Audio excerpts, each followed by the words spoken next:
मेरी तन्हाई की दीवारों पर तेरा नाम लिखा है, मेरी खामोशी की राहों में तेरा गीत बसा है। मैं चाह कर भी तुझे भला नहीं हो सकता, मैं टूट कर भी तुझसे ज्यादा नहीं हो सकता। तेरा लम्सा आज भी मेरी सांसों में बसता है, तेरी खुशबू आज भी मेरे गर्दमा करता है। जब बारिश होती है तो तेरी याद भीग जाती है, जो हवा चलती है तो तेरा लम्स जाग उठता है।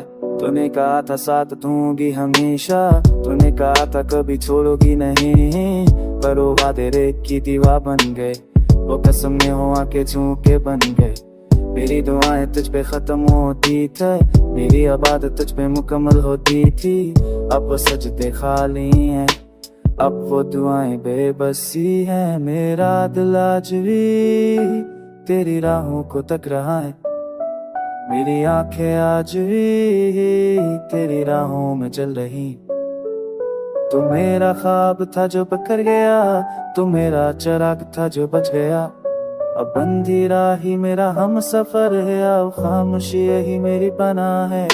मैं जितना तुझे भुलाने की कोशिश करता हूँ, उतना तो दिल में और गहरियत गिरती जाती है।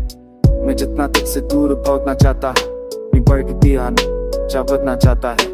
क्यों रुक कर ये राह समाती है, मुझे रुक कर तेरी राह जिंदा है। Dodgy word bir gesagt, Cheba fliegen mir ab. Bis auf der Fall, mir ist der Hahn, ich sind dir ab.